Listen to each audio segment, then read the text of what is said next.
Happy birthday to you.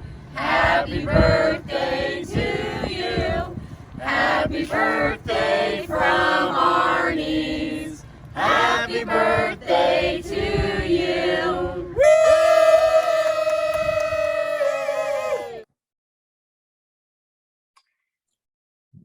Welcome to our Arni's birthday Zoom. This guy needs no introduction. Todd Mitchell, one of the greats in the history of Purdue basketball. Just looking up your stats today, Mitch, and the fact that there aren't many guys that are in the top 15 in scoring and rebounding, and you are in that category in the history of Purdue basketball. Part of the Three-Amigos with Troy Lewis and Everette Stevens led Purdue to back-to-back Big Ten championships as well. Happy birthday, number 56. As they said, they're all good, and no matter what the age. You agree on that? I agree 100%. It beats the alternative, like we said, and 56, and I'm feeling as good as I did. Well, not when I was 26, but I'll say 36. Well, I love Gene Katie used to always say, which I never knew what the hell he meant. Todd Mitchell is the best 2-foot jumper of all time. I don't know what I mean. You were a quick jumper and a guy like that. When's the last time you played hoops? Do you still shoot the basketball around, or you do any of that kind of stuff just for old time's sake? I do still shoot it. That's typically part of my my weekly workout. I'll go in the gym and I'll get the gun out. Yeah. And make 200 shots off the gun. It takes about 45 minutes. That's a pretty good workout for an old guy like myself. But I also have a young son, so I do a lot of ball handling, shooting, dribbling, and drills with him. So I still keep active. I think the last time I actually played in a 5-on-5 game was pre-COVID in the alumni game down there. So that was the last time I did that. I think you got the odds-on favorite to winning the Frank Kendrick Award of guy that can play when you get to 60 plus. But that will take that one step at a time. One step at a time for that. I always ask in this interview is birthday traditions. You obviously grew up in I know you went to high school in Toledo. I assume you spent all your childhood in Toledo, but were there any things that your family did or your family does now on July the 26th that's always been a part of your life? Well, now that I'm the internet is really prominent. And they always tease me about being the youngest big brother. Yeah. Because I got two older sisters, and an older brother. So now they send me, they on my birthday, they constantly send me these pictures of a really small person and this huge person. And being that I am the youngest brother, I'm like this huge person in the picture, and then they're always much smaller. And so I'm the biggest, but I'm always the youngest, and they constantly never let me forget about that even though you're 1 year older, you'll never be more wiser than us. So. I think that's, and you'll never catch him in age though either. So I will never catch it. And I tell them all the time, I'm not trying to catch it. Yeah, there you go. All right. Now you get us caught up a little bit on what's going on. I know you've had a move from Toledo down to Florida, a promotion from a job standpoint. What's keeping you busy these days from a professional standpoint? Well, from a professional standpoint, I went from, I work in the pharmaceutical business. I went from up in Ohio, managing kind of the tri-state area up there, to moving down here from a regional perspective, managing the Southeast. So, I managed many more states: Florida, Georgia, the Carolinas, and Tennessee. So a lot more states, including Alabama as well. Yeah. So lot more responsibility, but a lot busier. But it was a move that I think for myself, my family, it was a great opportunity to get down south and be able to sell my snowblower. That was a great day. There you go. Yeah. So we're still trying to get settled in. I still got quite a few boxes in the garage, but we're adjusting pretty well so far. Yeah, It's I been don't know. it's been a great transition. I'm going to do the balance between Toledo in the winter and Boca Raton, and I think you made the smart move. We wonder that ourselves. Outside of your ability to get back to a lot of Purdue basketball games, I'm sure that's going to be a little more of a challenge being down in Florida.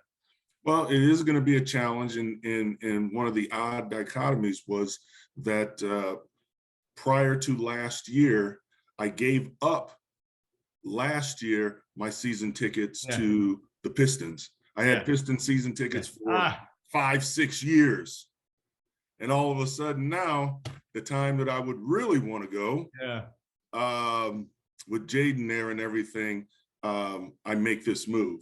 So that was something that I thought about, and that stunk. But we'll catch them down here a couple times a year at the Heat games, Orlando Magic games. We'll catch them down here a few times. So, well, talk about that experience, because you guys are obviously played at an elite level in 87 and 88 with targets on your back. I mean, you guys probably could relate to this year's team as much as anybody else in terms of what that was like. Not only for Jaden, but for Travion Williams and Zach Edey on down the line. Looking back at that, I mean, you guys got ranked as high as number 2. This year's team did get to number 1. What did what was going through your mind as you knew how that felt when you went into opposing arenas, and everywhere you went, you were the hunted, as Gene Katie would always say. Right. I think that over the course of this year, I think last year was kind of a preparation for this year. I think we all acknowledge that. And then this kind of was the year. And a lot of times during the games, after the games, my two compadres, Troy and Everette, either we're on the phone together during the game, texting each other, or after the game, discussing the game the next day. And the one thing that we thought about was you have to, your mental preparation has to be at a point where you have to make the other team feel like they don't have a chance. When you go into, whether it's other people's gyms, your own gym, definitely your home court. That was paramount. To make sure that teams knew that they weren't going to come into Mackey. They didn't have a chance when they came into Mackey. But from a talent standpoint, I thought that they were amazing. I thought that they came up big when they had to a lot of times. But the one thing that I felt like stopped them from being as great as they could be was they allowed too many teams to play with them over the course of the game. And then in the last 5 minutes, other teams were just as confident as they were. And so it made it for a tougher finish so many times during the year. And when you let teams do that, they're going to jump up and bite you from time to time, which I feel like is what happened this year. Yeah. You look at that in the Big Ten, winning the Big Ten is a big deal. You guys did it twice. Matt Painter has done it several times as a head coach. You look at the landscape now of college basketball and name, image, and likeness, transfer portal. You might have, Gene Katie might have yelled at you a time or two, and you might have thought about transferring back in your day. Who knows? Even though you had such a close group of guys there. But talk about that and just the crazy world of college sports, and maybe what it's like to adjust and talk young people into being consistent, maybe staying after difficulty, those kinds of things, because it wasn't all wine and roses for you guys in your 4 years in West Lafayette either. No, it was there were up and down times. Absolutely. Coach and I had a great relationship. We have an even better relationship now than we did when I was a player. But during that time, there were tough times. But I think those times are what made me kind of the person that I am today, taking those ways and skill sets to fight through those things and to achieve things on the other side, which is what we did, helps me in, 5 years, 10 years, 20 years down the line, even what I do today. And I think what this new rule does now is it allows them to, sidestep any kind of adversity that occurs during the season or with a coach or with other players, because they can just say, you know what, I'm out of here, and go somewhere else, start off somewhere else. So I think that's one of the negative points about it. But it's amazing that they have the opportunity to financially gain. I remember when I was in college, obviously, that was not allowed, but it took us till our senior year to go on a barnstorming tour. Yeah. After we finished playing as seniors, to be able to collect a couple of bucks on the road when we went a bunch of Big Ten stars on the road and played in all these small cities around Indiana. But I think it's great that these kids now have an opportunity to do that. But also they need to be wary of still keeping their eye on the prize, which is working hard every day in practice, going to class, and being as good of a teammate as you can be. I would say that Todd Mitchell and Troy Lewis and Everett Stevens really brought cool to basketball. We're gonna run a picture it's on the site that'll be with the embedded part of this video interview of the three of you guys in your shiny, sheeny, in our space suits, in the black space your suits. Space suits, but that was cool. Then the top of Mac, I remember your Sports Illustrated picture at the top of the stadium scoreboard, right? Tell that story, because I think was that hell, I'd have been scared like to death to be standing up there. Did heights bother you? Because you guys, SI came in, it was a big deal. You guys were the talk of the college basketball world, and they took some really, I think, sunset pictures, as I recall. But tell us about that. Yeah, I still have some of those pictures as well. But that was extremely scary. I was afraid of heights, so was Everett. Troy wasn't really, but we climbed the ladder all the way to the top of the football scoreboard. The old scoreboard. New scoreboard's the one go. And not much guard railing up there. Yeah. Okay. And as we were preparing to take it, the photographer, he put us all in the right spot. And then he kept telling Everett, okay, take just one step back.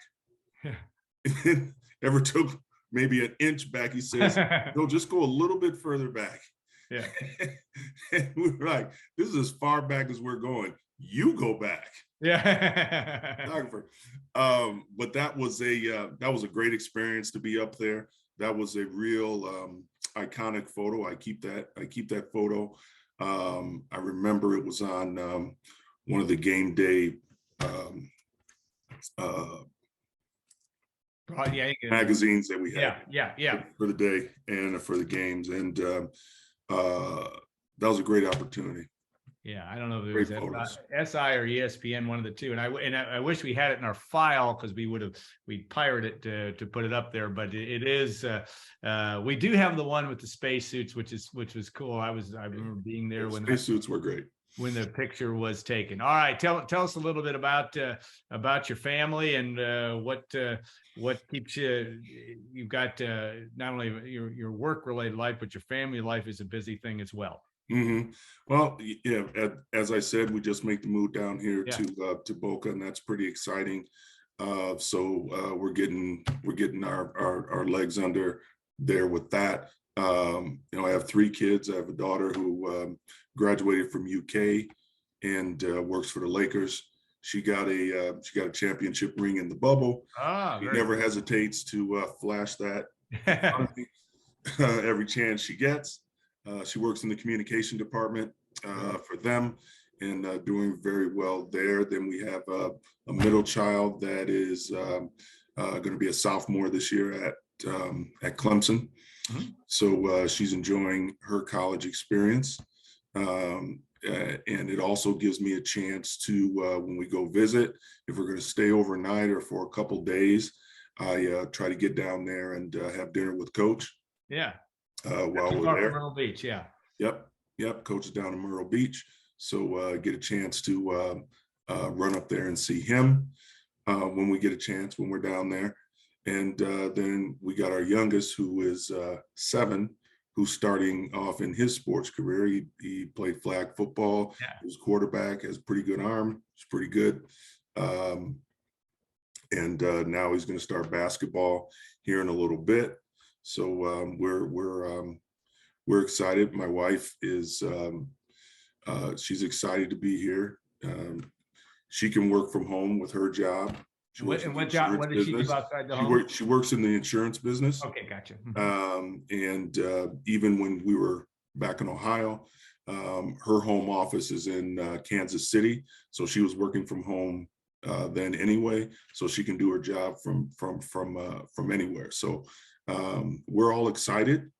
We're excited to be here and to get this life going down here. All right, class of 2033 for your son. Maybe he'll get to wear number 33. Matt Painter will just be wrapping up his 3rd national championship by that time. Yeah, by then we hope. You'll be all set. All right, Gene Katie will I'll make sure that we'll send this to Kathleen and make sure that he gets a chance to see that. Your dad and Gene had some similarities, or at least I think they, as I always remember the story. Tough guys to tough love was a big part of what they did. Talk about not only what Gene meant to you, but that relationship also with your dad, because that had a lot to do with making Todd Mitchell pretty tough performer in the Big Ten. Well, coming to Purdue was all done over a neat bourbon in my dad's basement. Yeah, in the basement of our house. My dad was a commercial builder. He built this this bar in the basement. And when Coach was there, they sealed that deal over a bourbon in the basement. Yeah. But I think that they were very similar people. I thought that, going away to college, I'm finally out from under my parents' roof. I get my own responsibility. I'm happy to be able to do the things that I want. And then I show up at Purdue and I got 4 more years of my dad. Which is, I think, why he approved that move. Yeah. Because he saw the kind of person that Coach was, the no-nonsense guy. He knew that his son was going to go to class. And as we all know how serious Coach Katie is about kids getting their degrees, that's the most important thing to them. And if they get an opportunity to play after those 4 or 5 years, that's icing on the top. So that really kind of sealed the deal for him and my mother as well. And it all worked out exactly the way that they had hoped for. All right, last question. I said last question, one question to go, but I'm gonna go one more with Everette and Troy. Who, I don't even know who the oldest of the 3 is, but I also know, just talk about that, how close that relationship has continued. You guys have not lived in the same town, I don't believe at all. Then you're after that, but I suppose the internet and phones can keep that. But just what that has meant to you, I know it means a lot in the history of Purdue basketball. There's been no greater triumvirate, I think, than maybe Etuan and of course Jawan Johnson and Rob Hummel. Some good pictures with you guys.